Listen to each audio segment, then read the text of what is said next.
Yo, que la Mamali pe PTOA Mamali.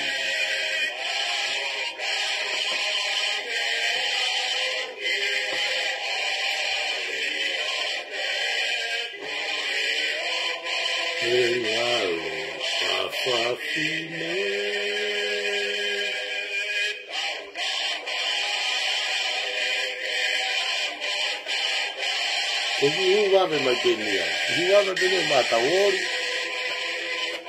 KAKAI Tongi Tupe. Ako buke mai kau no sila goni na nau tu ke waka mai Tongi Tupe na wasima. Ko ben ho e mo alu sila ni.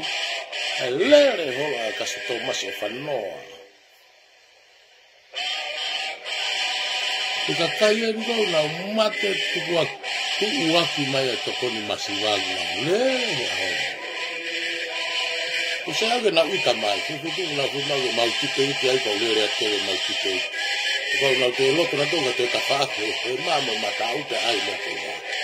Kau na ilu na to na mau na kai te patoa. Kau MAMAHI'A o ika. Kau mi whanonga mato masi ka mo, masi whanoa ka mo, main kolo ta alfa. Ko tala mai na pau I tonga na iwa na to se. Ko na iwa na to mau e loto whare patoa ngā kastema. Ka SIAOSI, ka PIVENI kia mo. Ko ni aina nau PTOA. Ko tono whamama holo e veve na whamama e.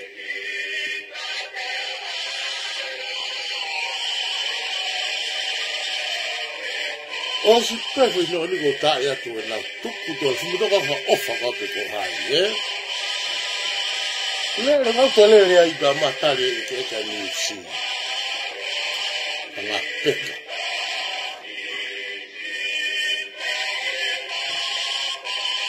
Kaya kaya ni manu kini sila, no te loto kalani.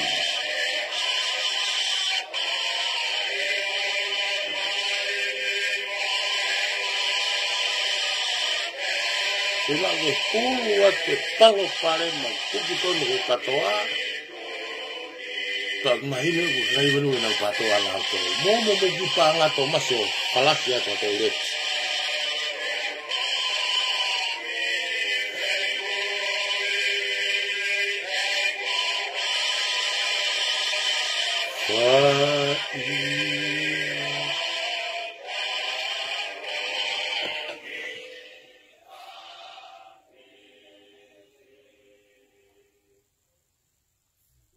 Okay, kata ya tu tahu ki PIUKALA mo ni ko hauton ben menyusi anu silani ki fatu tamak ko fungai ko ni manu o mai mena ki panga ke TAFA'AKI KAKAI osko ya tui mate ngai patoa ko ka be mo patoa la mo mai o ai te wanga ta ya te ki PIUKALA ma mo katak pe ya ko fai ula ki kita ka ita. Kau kai ko haku whakakata ka ko tāna aka mea mooni. Mea ko MAMAHI'I, pe mea ko mo ui aki. Hai o me whanki.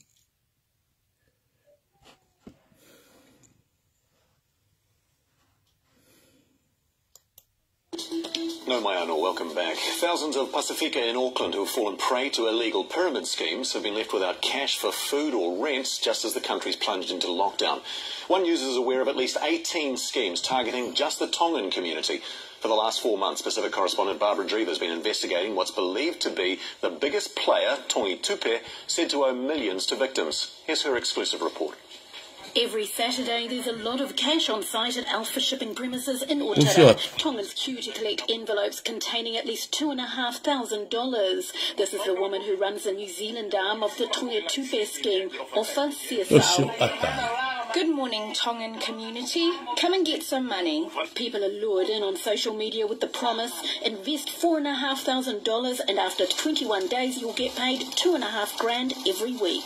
Many Tongi Tupe investors have collected one payment but often reinvest it and lose everything. Those at the top reap the rewards and like all pyramid schemes they eventually collapse, leaving people like Mafu who put in $5,000 with nothing. I know there are more victims in our community who are afraid to come forward.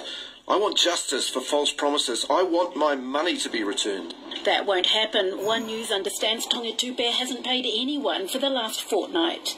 Hi, I'm Barbara Drever from One News. How much money have you taken from people? Offer, do you regret what you've done? Officer SIASAU didn't want to speak to One News, neither did her associate, Tomasi Ofanoa. I've got nothing to do with it. Well, unfortunately, Tomasi, your videos help promote the scheme, so you do have something to do with it. You can say whatever you say on opinion. Yeah, all right. That is your own opinion.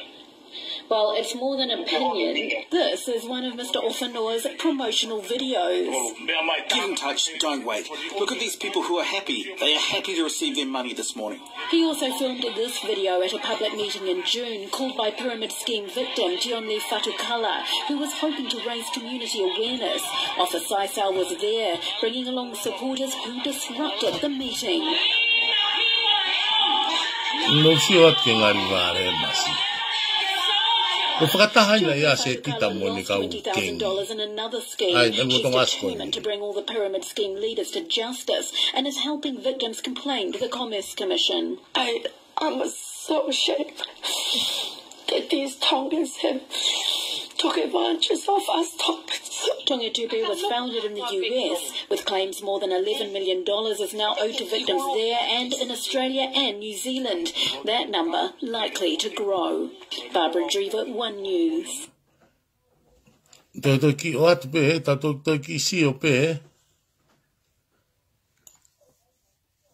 Thousands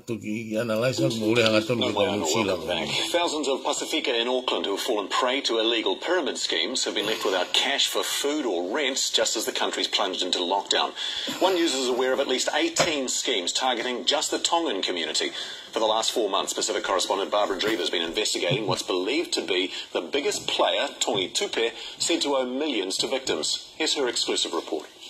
Every Saturday, there's a lot of cash on site at Alpha shipping premises in Otara. Tongans queue to collect envelopes containing at least $2,500. This is the woman who runs the New Zealand arm of the Tongi Tupe scheme, Offa SIASAU. Good morning, Tongan community. Come and get some money. People are lured in on social media with the promise, invest $4,500 and after 21 days you'll get paid $2,500 every week. Many Tongi Tupe investors have collected one payment but often reinvest it and lose everything. Those at the top reap the rewards and, like all pyramid schemes, leaving people like Mafu who put in $5,000 with nothing. I know there are more victims in our community who are afraid to come forward. I want justice for false promises. I want my money to be returned. That won't happen. One News understands Tongi Tupe hasn't paid anyone for the last fortnight. Hi, I'm Barbara Drever from One News. How much money have you taken from people? Offer, do you regret what you've done? Officer SIASAU didn't want to speak to One News, neither did her associate, Tomasi Ofanoa. I've got nothing to do with it. Well, unfortunately, Tomasi, your videos help promote the scheme, so you do have something to do with it. You can say whatever you say on opinion. Yeah, all right. That is your own opinion. Well, it's more than opinion. This is one of Mr. Ofanoa's promotional videos. Get in touch, don't wait. Look at these people who are happy. They are happy to receive their money this morning. He also filmed this video at a public meeting in June called by pyramid scheme victim Tionli Fatukala, who was hoping to raise community awareness. Officer SIASAU was there, bringing along supporters who disrupted the meeting.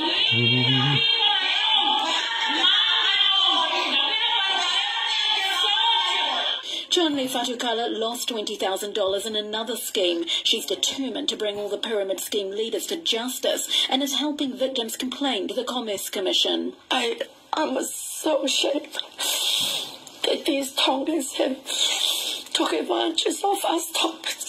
Tongi Tupe was founded in the US, with claims more than $11 million is now owed to victims there and in Australia and New Zealand. That number likely to grow. Barbara Drever, One News.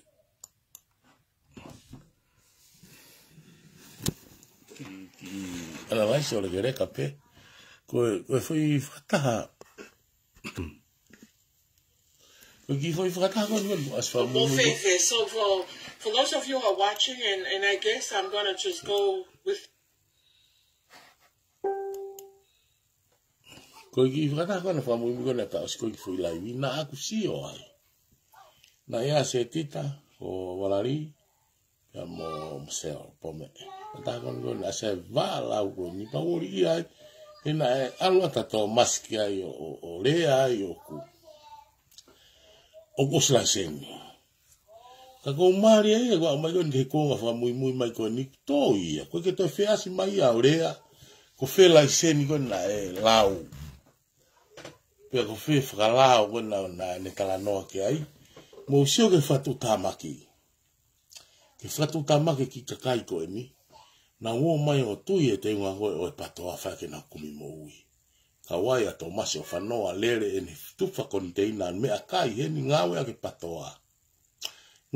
PTOA tala ko o fa MASIVA ka FAKATAU me ka yo FAKATAU mai e tangai mano ke me tonga tola wa no pe tola tani ma o mare o FAKATAU ni e tola no sila no noa ai mana musike na futupu e fa wale mare mana tu ko no no sila ni ave ki tonga FAKATAU me tola e te au sike tupu mo kaka ko toma se fa no ala ni FAKALAO ana kalapu ko ni na ko le pa ana la ke ai me ya ko ina ni FAKALAO ni una FAKALAO na ko ai ko ni milionaire ai ko ni tu mari mai ki seni ti ko ia ko ne hele fulu ai me ko ya o ha ko fa ke ni fa pai pa ko ni la vea mo usia e PTOA KAKAI ani mo fianga ki mo pe taimi silani o ka fiki to nga ko ke ulifia ta mo ngai silani ta ba ko tana ni ko tana mo folo e mo fi ma tolu be la vie ya o ka vanikolo ba mo to masi ko mo take me mama woni ko PTOA ni silani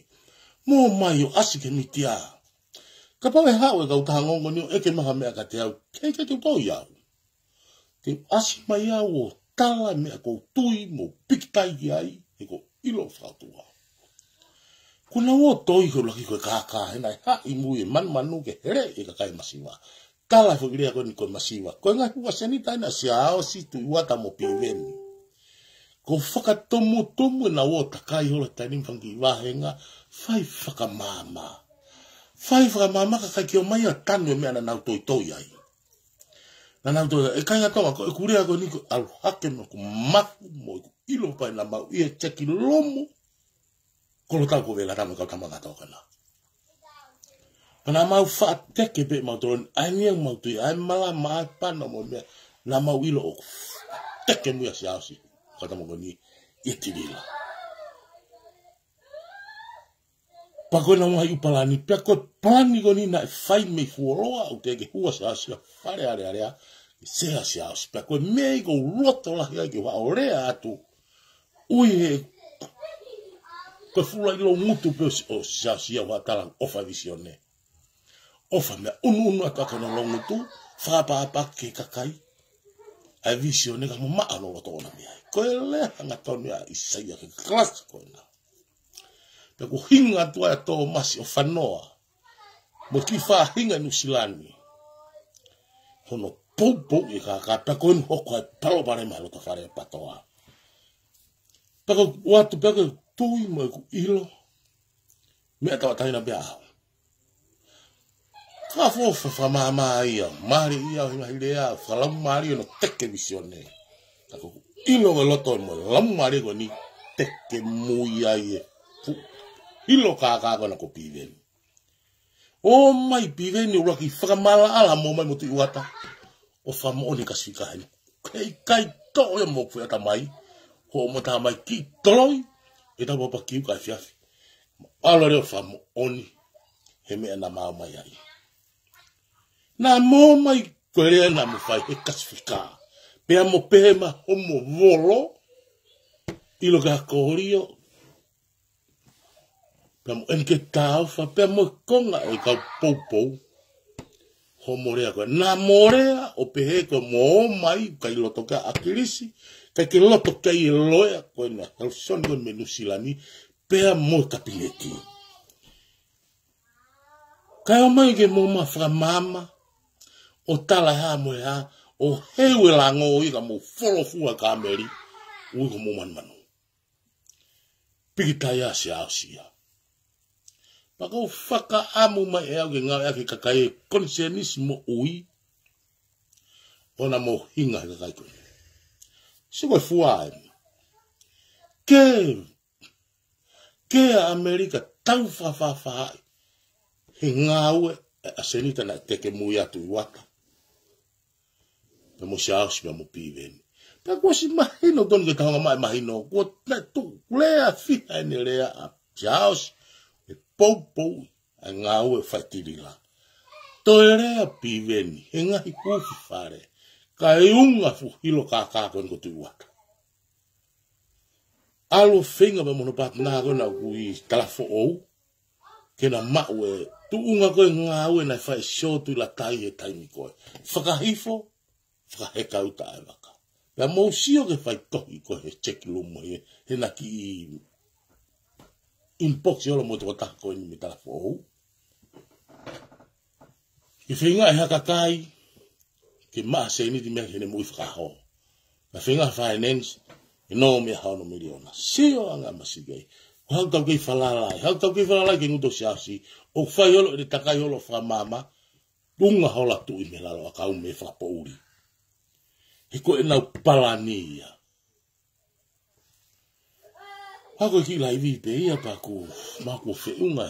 Ko laivi ne tolu he honi hika te ngai u. Mea ko whape anga. He ko tau takai e whamama. Tau hanga ke whiri. Nau whanga i ririu, tau toi hanga mai kero to whare PTOA. Ai nia na lava ki e SIAOSI, paku lava ki e SIAOSI. Whaka mea pango ia, ko toko taha SIAOSI, ko toko taha malanga. Papau ku toa hawhahinga, ko au me kusio hatu aku ilo pau. Whamamahe moni koe o tui mai te ngalo tu o KAKAI mo loi. Kage koe fo i hiti o pena atu ke mo sio ai, ke mo ilo kuo lere he o pe. Lere heo pe anu sila ni ngari vare mo so ke he fui fata koe na usio iai.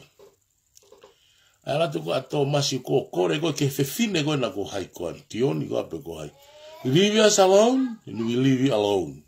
Ugo fi mau ko to tala holo. Poska pa tala ko e mau Tongi Tupe o sila sen o sila sita ke fukalere. Ana to ia e sika. Au to ia tao. Kai ke o mafia ngai pe mo music. Tako ngutu malo hipe ia he. Ake whiunga, malo. O sea te ki fo i video koni, o tu tola kakai ue nau sio, aike nau sio. Ma upe tau ori e KAKAI koni. O whawhia te KAKAI koni nau pupu e mea koe tufa. Ko loa fo i piliki mo e o ai container uta ki Tonga. Whakatau loi ho sia.